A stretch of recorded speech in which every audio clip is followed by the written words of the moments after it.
인문학은 Who am I? 나는 누구인가?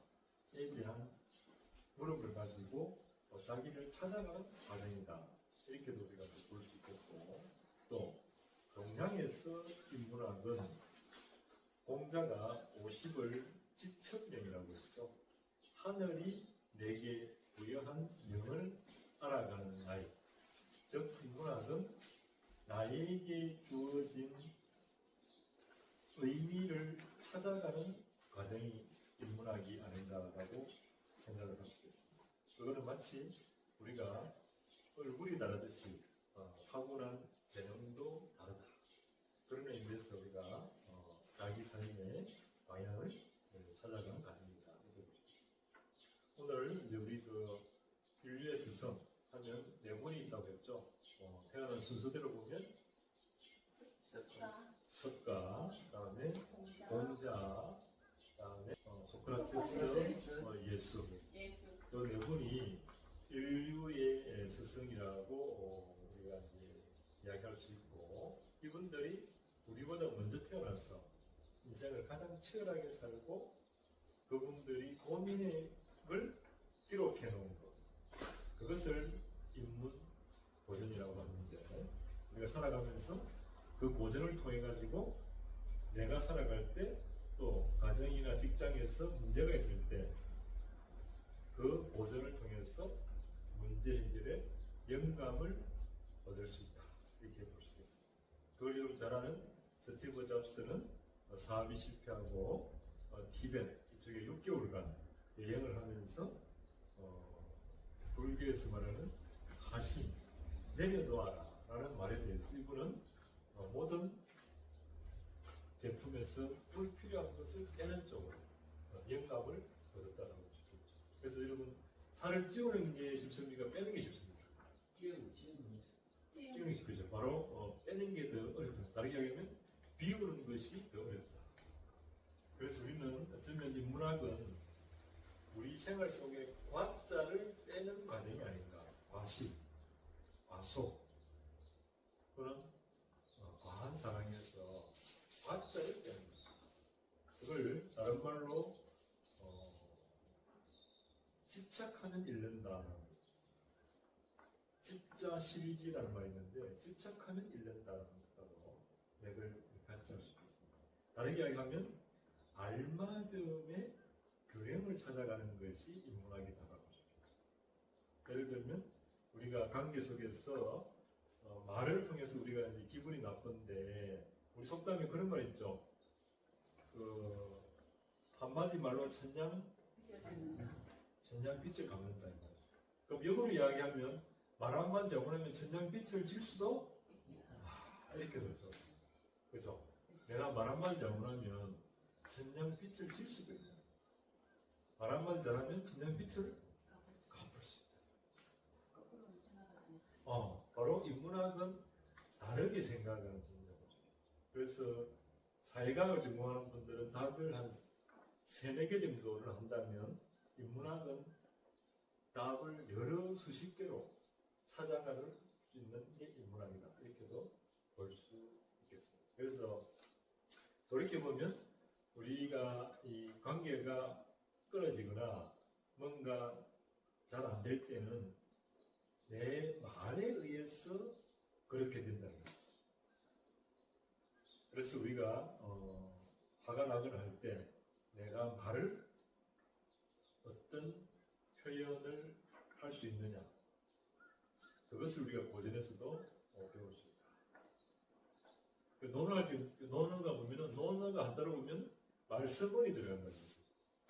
어자도 말씀문이 들어가고, 그리고 공자는 부지연이면 무유의 군자니라.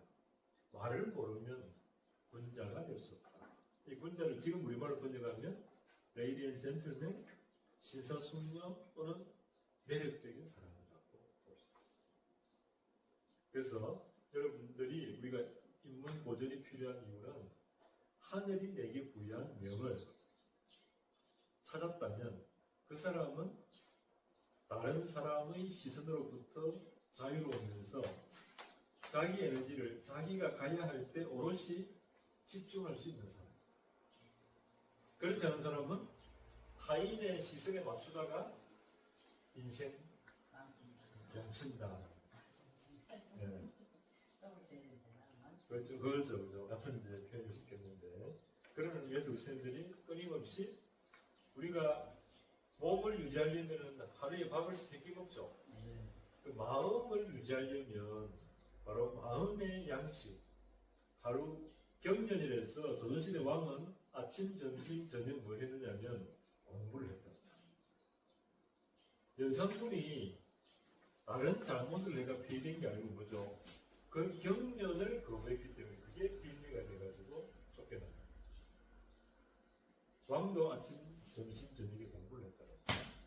조선이라는 그 국가가 그 당시 어마어마한 그죠?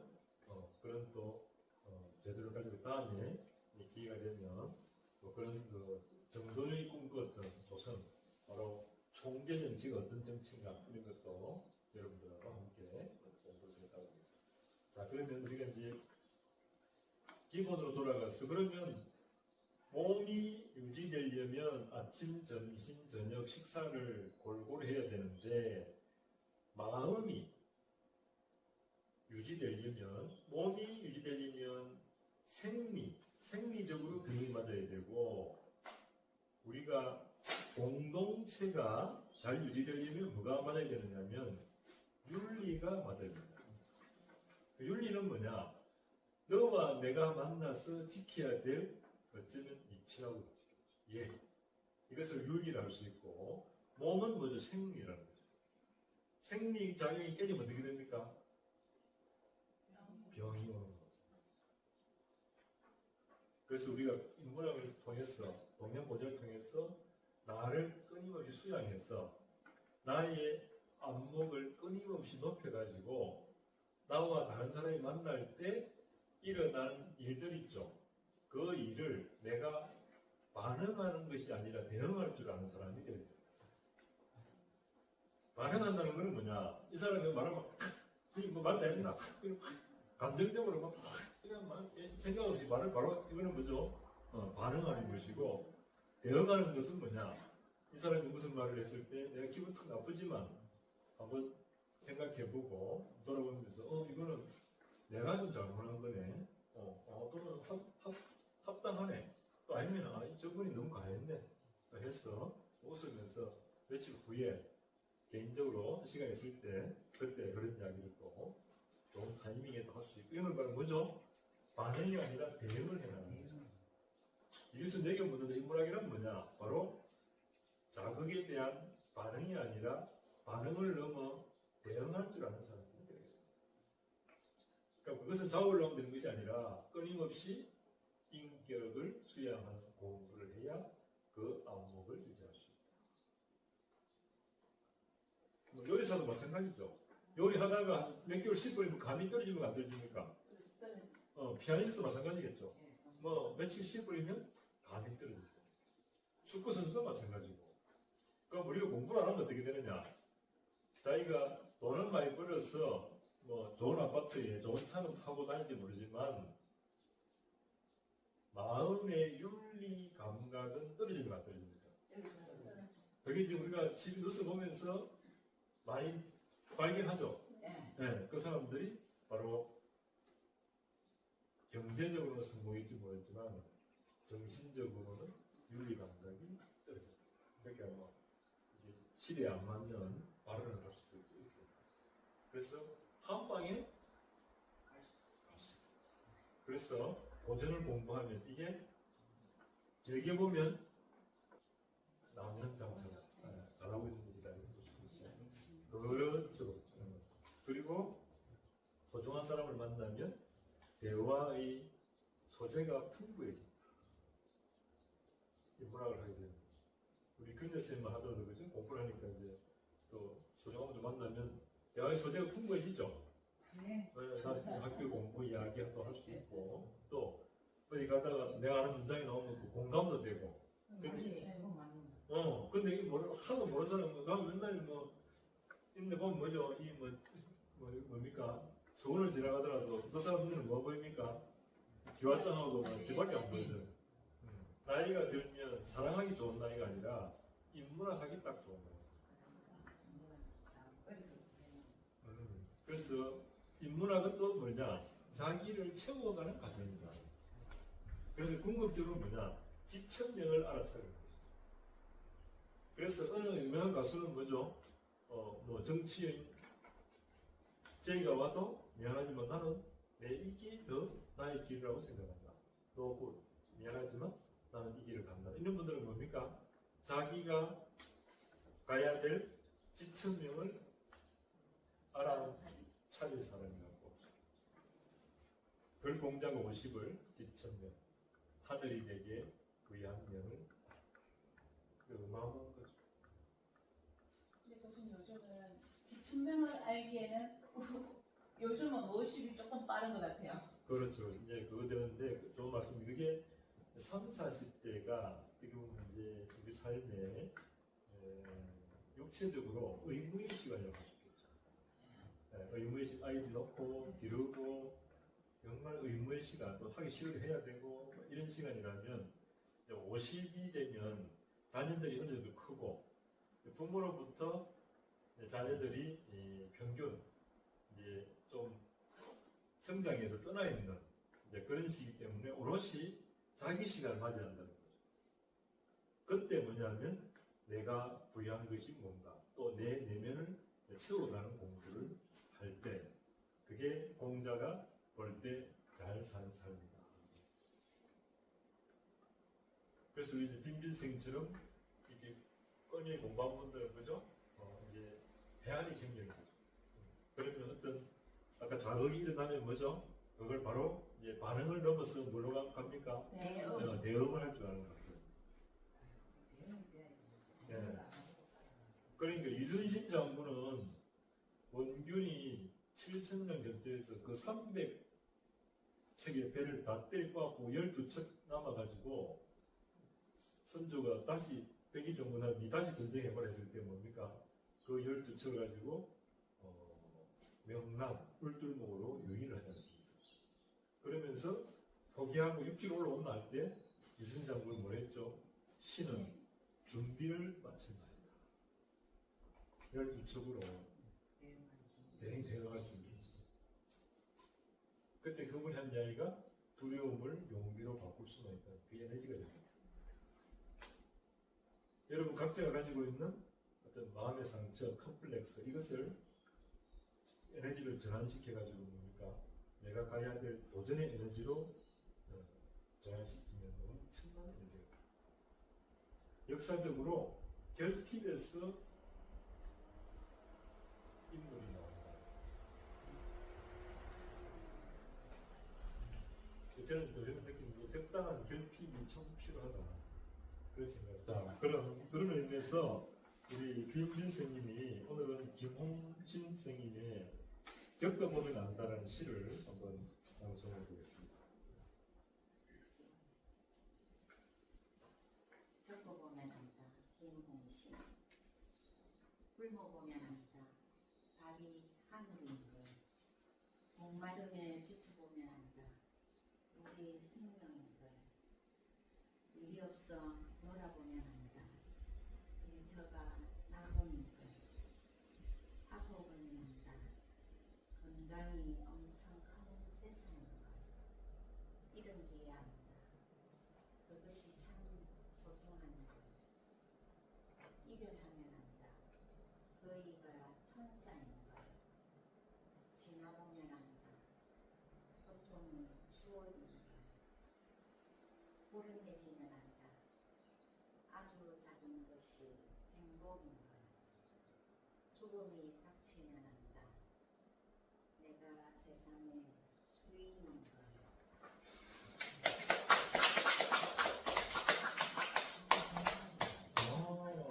그죠? 바로 이제 시가 주는 힘. 여러분 시는 이 느끼는 감정이 다 다른 거죠. 그렇죠. 더 공감할 수 있고 시는 다른 사람과 표현을 공감할 수 있고 또 시의 장점은 뭐냐?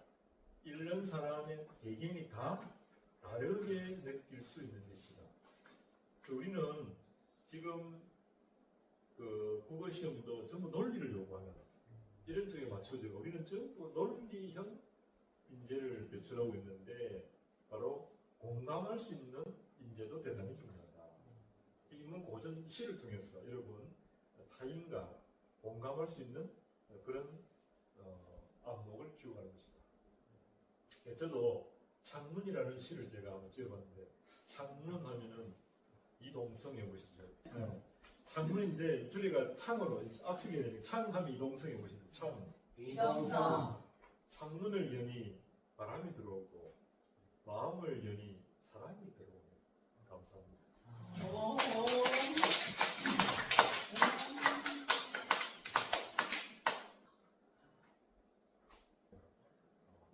오늘 우리 요 서원도 아까 들어올 때 문이 닫혀 있을 때 들어올 때 공기가 됐습니까? 닫혀 있을 때는 공기가 안에 그런데 이걸 여니까 어떻게 됩니까? 동안이 그렇죠. 그래서 우리도 어쩌면 우리 개인적으로 자기가 너무 마음을 닫고 있는 것이 아닙니다. 네. 닫고 있었다. 어떻게? 그렇죠, 그렇죠. 그래서 마음을 열어야 돼요. 사랑이 들어옵니다. 이거는 그럼 마음을 여는 방법이 뭐냐? 이 교수 4개 묻는다. 그 마음 여는 건 이해는 됐는데 방법을 얘기했어요. 첫 번째는 이해를 해요. 우리는 이해하는 만큼 뭐 할 수 있느냐? 용서할 수 있다.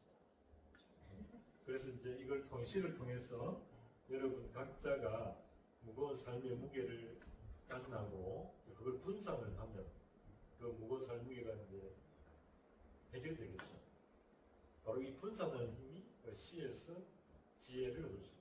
그래서 이해하는 만큼 용서할 수 있고 용서하는 만큼 공감할 수 있고 공감하는 만큼 사랑할 수 있고 사랑하는 만큼 행복할 수 있다. 그 크기만큼. 스스로에게 넘어선 울지마라 외로우니까 사람이다. 살아간다는 것은 외로움을 견디는 일이다. 공연이 오지 않는 정화를 기다리지 마라. 눈이 오면 눈길을 걸어가고 비가 오면 빗길을 걸어가라. 가을때 숲에서는 가슴 검은 보요새도 너를 보고 있다. 가끔은 하나님도 외로워서 눈물을 흘리신다. 새들이 나뭇가지에 앉아있는 것도 외로움 때문이고 네가 물가에 앉아있는 것도 외로움 때문이다. 산 그림자도 외로워서 하루에 한 번씩 마을을 외로운다. 종 소리도 외로워서 울려 퍼진다.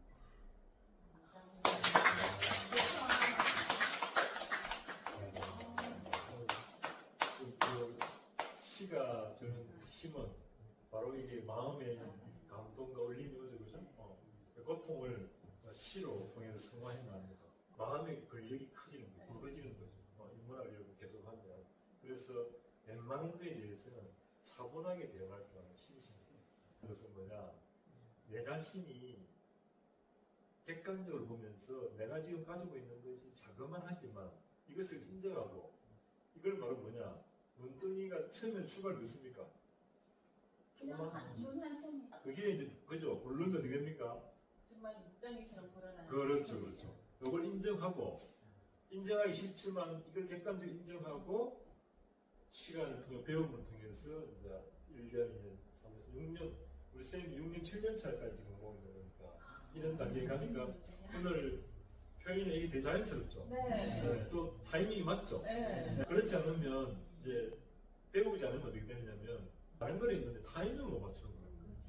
여기서 지금 자기가 할 말이 아닌데 자기가 말을 해본다든지 자기 배역이 뭔지를 모르는 거예요. 자기 배역을 알면 그걸 이제 공자님이 이제 70을 종심이라 했죠. 종심 소요불리고 마음 가는 대로 행동해도 법도에 어긋남이 없습니다.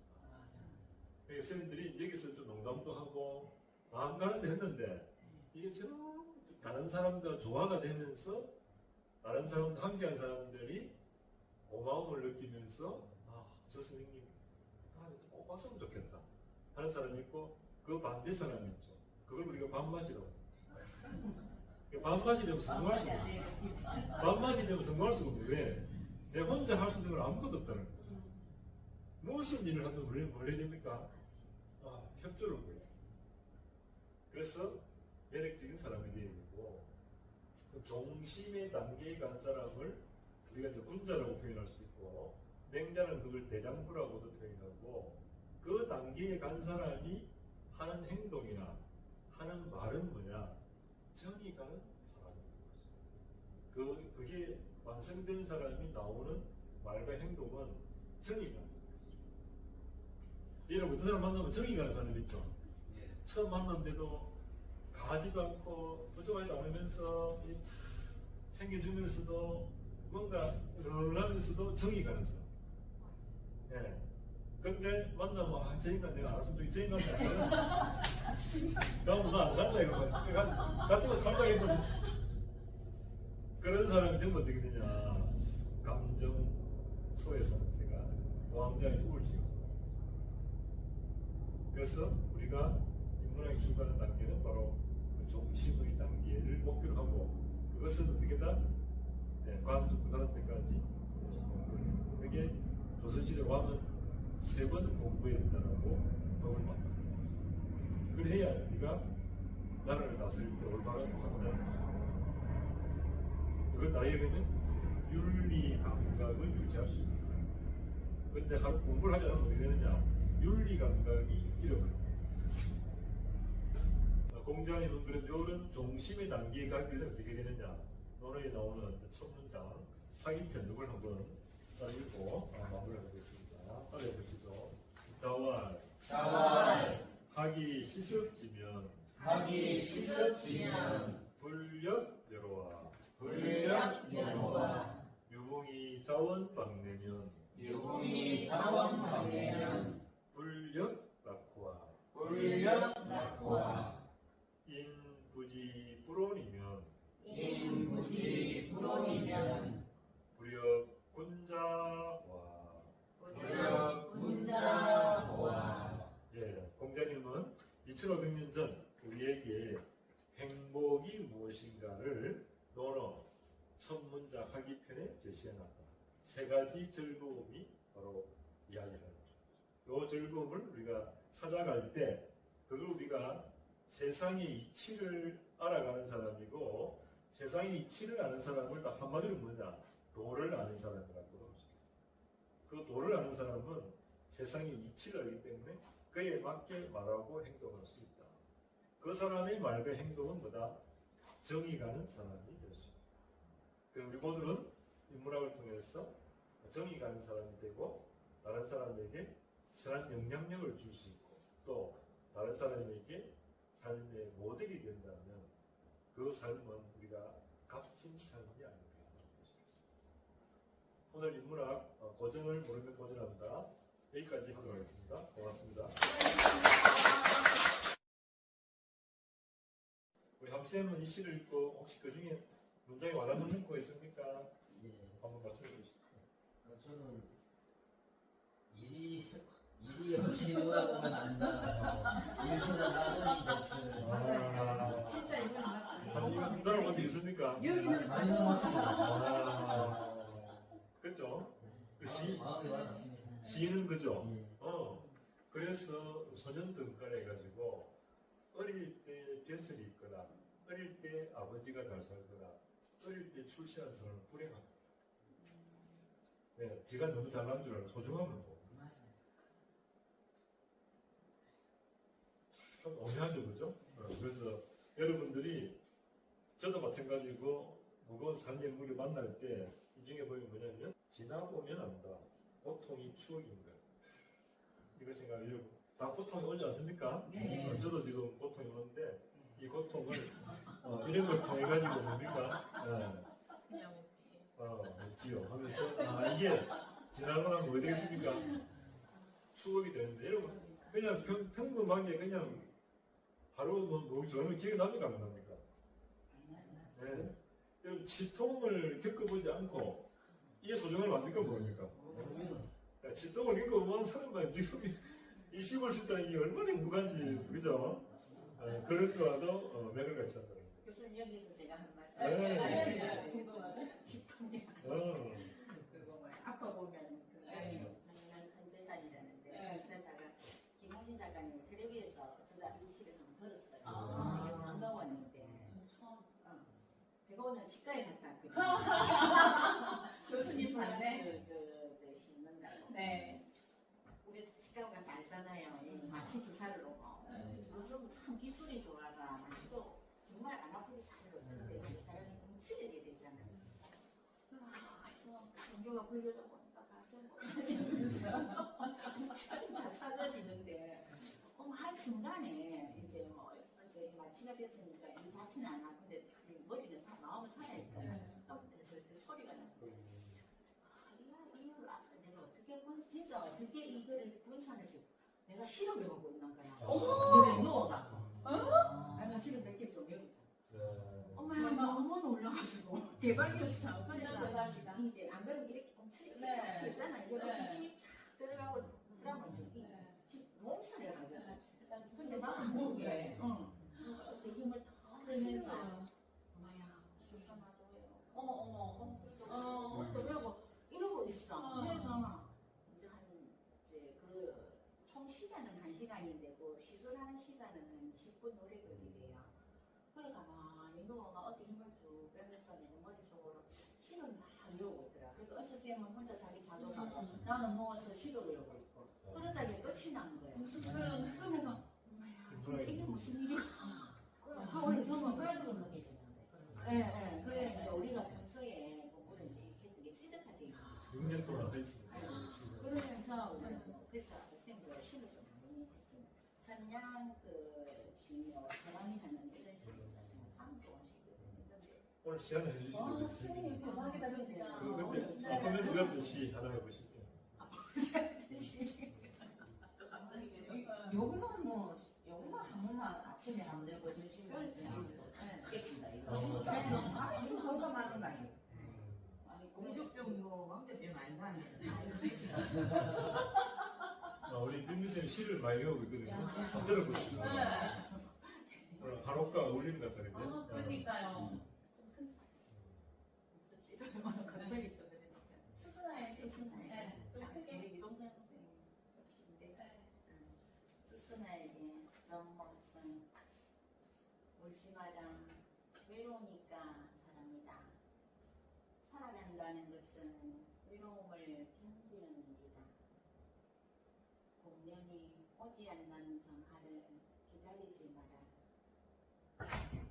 눈이 오면 눈길을 걸어가고 비가 오면 빗길을 걸어가라. 갈대 숲에서는 가슴 검은 도요새도 너를 보고 있다. 가끔은 하나님도 외로워서 눈물을 흘리신다. 새들이 나뭇가지에 앉아있는 것도 외로움 때문이고 네가 물가에 앉아있는 것도 외로움 때문이다. 산 그림자도 외로워서 하루에 한 번씩 마을을 외로운다. 종 소리도 외로워서 울려 퍼진다.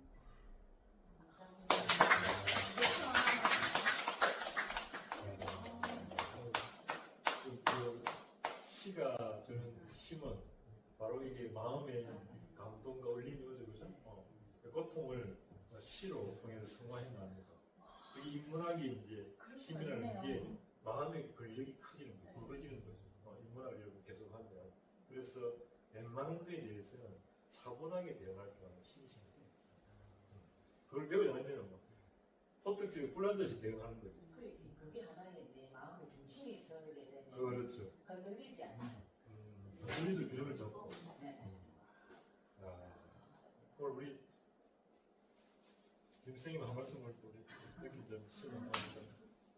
아니 저는 요즘 좀 이래 가도기를 겪고 있습니다. 아, 네? 이게 뭐냐면은 예전에는 제가 이 이 문학을 접하기 전에는 좀 뭐랄까 이 주변의 친구들이라든지 다른 모임에서도 보면은 말하는 게 언어가 좀 뭐랄까 저급한 언어라 그럴까 이러한 언어로 뭐 사회를 말하고 1시간도 혼자서 보고 막 이래 할 정도로 그랬는데 이제 이 문학을 접하면서 언어가 바뀌고 막 생각이 바뀌다 보니까 이게 바뀌는 과정이 있다 보니 지금 좀 가족이에요. 이게 뭐랄까 이런 어디 가면 예전에는 제가 리더를 했으면은 지금은 이제 이게 설득이 완전히 안 되다 보니까 말문이 막혀버리는 거예요.